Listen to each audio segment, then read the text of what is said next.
All right, welcome to another installment of the Fragments of Silicon reviews. 4 reviews up this week, the first of which is Boomerang X. And as far as I know, it's just, it's not Boomerang 10, okay? Or Boomerang Cross. It is meant to be an X. And we're not solving for it either. Anyway,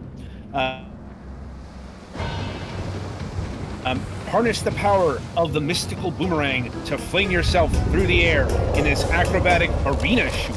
Slice, fly, and blast through swarms of evil creatures on an abandoned island with a cryptic pass. Stay agile or meet your doom. So, yeah, I think that's a good. This is a good description of Boomerang X. It is a arena shooter. Been a while since we've covered one of those. I think Impaler was the last one, and that was a while. So, if you don't recall what an arena shooter is, it's not worried about levels so much as it's worried about enemies, specifically waves of enemies. And that is very much the case here. You are going to go through various arenas. Thankfully, they're not just like empty rooms or completely flat spaces that you're just expected to jump around. Oh no, there are actual environments here, which will, I hesitate to say will play that much of a role, but they will play a role, and pretty quickly too. Like, you're gonna very early in the game encounter opponents who are up in the air, and this is after you unlock your, not sure first major power, but the main power, and that's the air dash. Oh, the air dash! And that's also when the main gameplay element unlocks as well, because prior to that, it's like what Petty's doing here. He's fighting against insects you can just carve up with the boomerang. When you start, that red jewel there, that starts appearing on enemies, and that's where this game gets complicated. You okay over there, dogs? Sorry. All right. Anyway, that's when this game becomes something of a puzzle game. I'm like, not an intricate one at first. But the end goal is to get your boomerang into the to break the jewel.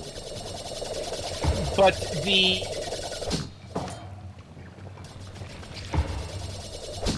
these bulls that summon these, ink squids. They have the jewel on the back, and you gotta maneuver yourself to shatter said jewel, which is easier said than done, because the dash ability is very frenetic, very kinetic, there's a lot of energy behind it. It gets helped by one of the other major powers called the Flux, which is basically bullet time or slow-mo, whatever terminology you want to apply to it. And, that can help. Once again, it kind of depends on your angle, and honestly, that gets into my biggest frustration with this game. And that's the fucking targeting reticule. What the fuck is this dinky shit?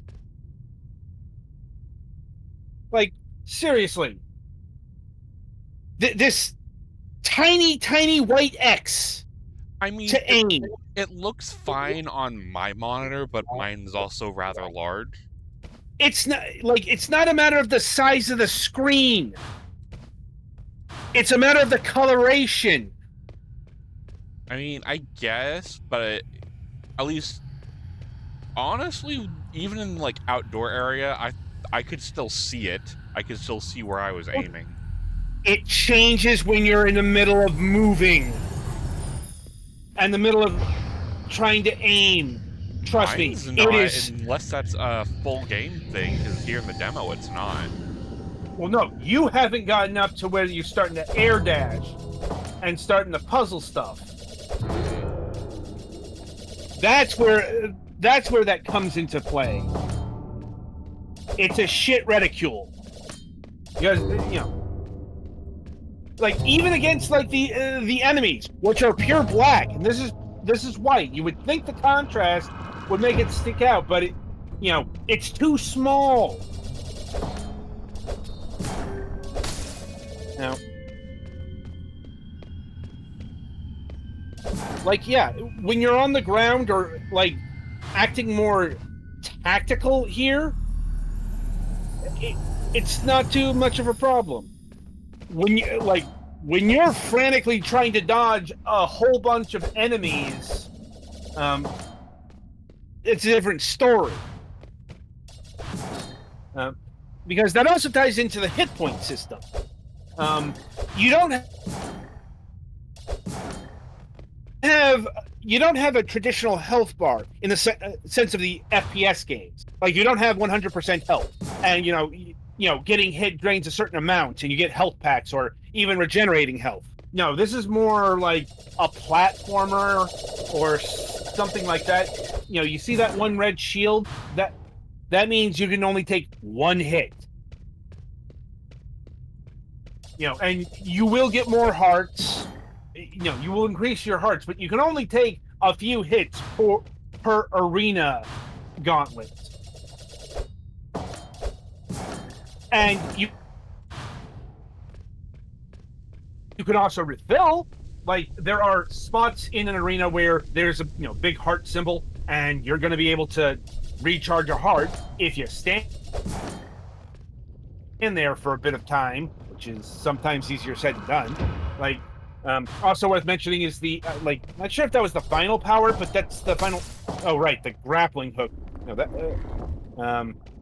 that's another one. But the scatter shot, which makes crowd control much easier.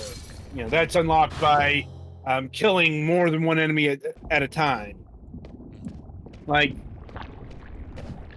so frustrations with the reticule aside, this is actually a really good arena shooter, but it's still an arena shooter. What do I mean by that? It means it can get really stale really quickly, at least to me. Especially because it's a wave-based, so you gotta crack like anywhere from 4 to 7 waves of enemies, and if you die, you gotta start from the entire beginning. You don't start on wave 3, you don't start on wave 5, you gotta start on wave 1. And later on, some of the waves give you more elaborate enemies to fight that can be a pain. So it's one of those experiences where it can get frustrating to restart. Fair warning there. But just ultimately, I was good. I had my fill of this game, like 2-3 hours in, because once again, it's just the rawest parts of an FPS. Like I said, in terms of like actual arena shooters, there's a lot more going on here than your average arena shooter. It's like, but once again, like I feel like it's very specific praise or something like that. Like, you're a really good drum solo, but you're still a drum solo. Like, there's only so much of that I can tolerate. Like, I'm not saying this game is bad or got problems within its genre. I'm just saying that in terms of my FPS, the kinds of first-person shooters I like to have actual level design. It's why I'm not the biggest fan of Painkiller or Serious Sam either. The godfathers, if you will, of this particular subgenre. So, still, I think overall a solid recommendation. I would just say play this in spurts. Maybe like clear a room, maybe two, then go off and play something else, or go about your day. That'll keep the burnout at bay, I'd wager. I do like the premise of using the boomerang as a weapon, and it's not a traditional boomerang either. It's a very distinct boomerang. It's like this is probably a reference that nobody's going to get, but it's really the only thing that anyone remembers from this. It's like the weapon from Krull, except in a much better thing. They decided to call it a glaive for some reason. Yeah. Except this one has 4 spokes or 4 blades because we had to make an X. Thankfully it's not extreme. And they very easily could have leaned into that. Especially with the acrobatics going on here. Like, if this were a 90s shooter, they absolutely would have called it Boomerang Extreme. Oh, yeah.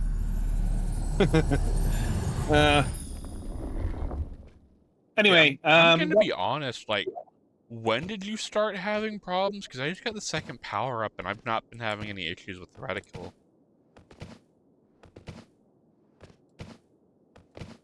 I'm late.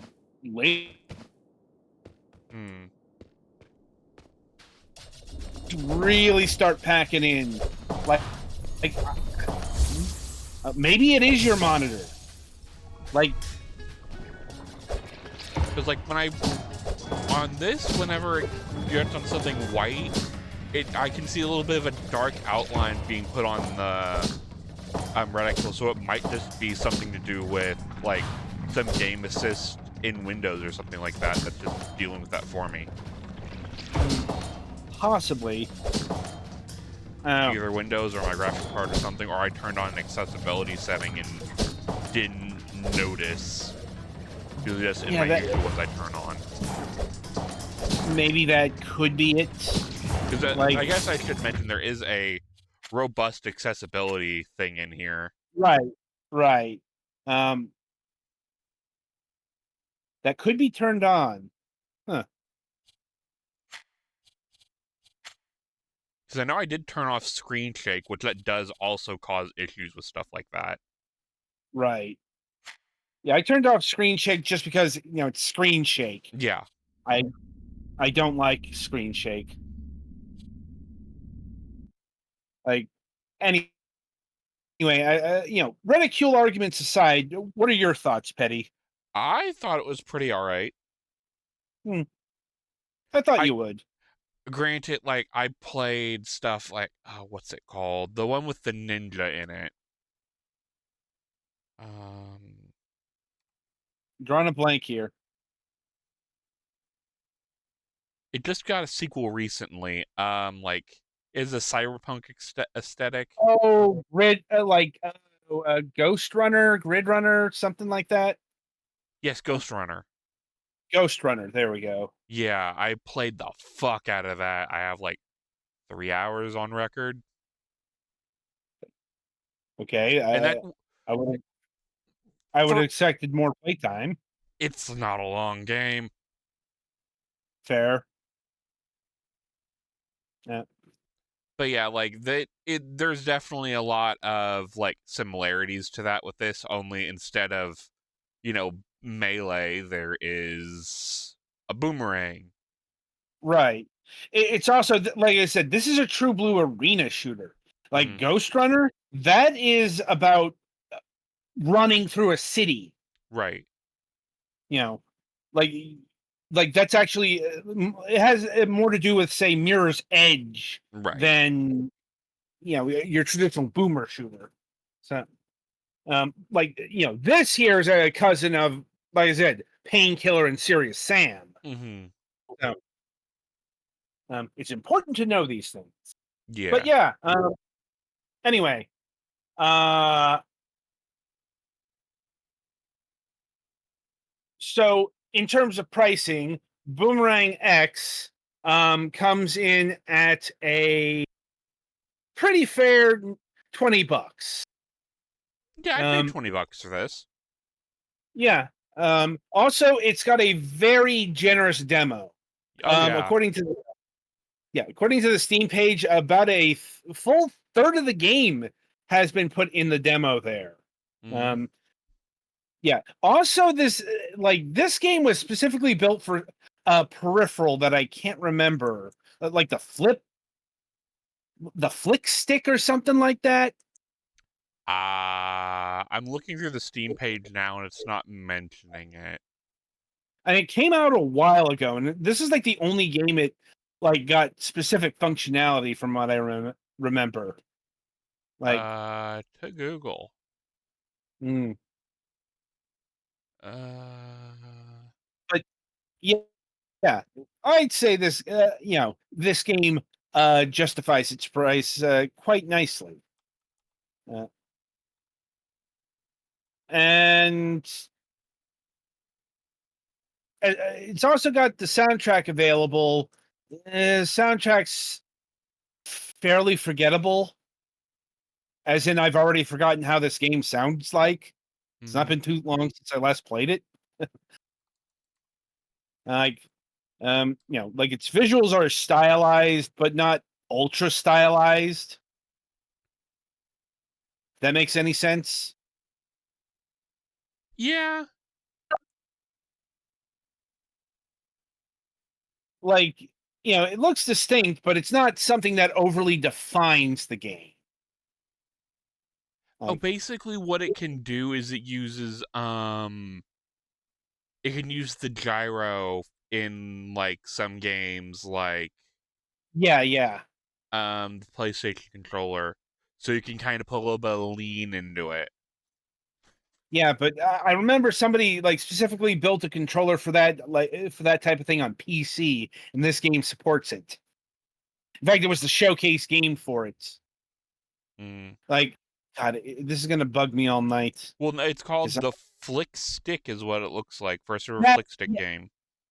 yes, that's it. It's the flick stick. I was getting that locked in with the flip grip. Yeah. So, and yeah, needless to say, I cannot speak to how the flick stick's functionality works here. Yeah, Because basically you don't need the peripheral itself if you have a PlayStation 5 controller, or I believe a Switch controller would work too. There's literally a thing you can put into a notepad dock to slip in the game's files to just give that functionality to anything, not just the flick stick. right. Anyway, so yeah, I think that'll about do it for Boomerang X here. Um, be sure to tune in after the break as Petty reviews Spellcaster University.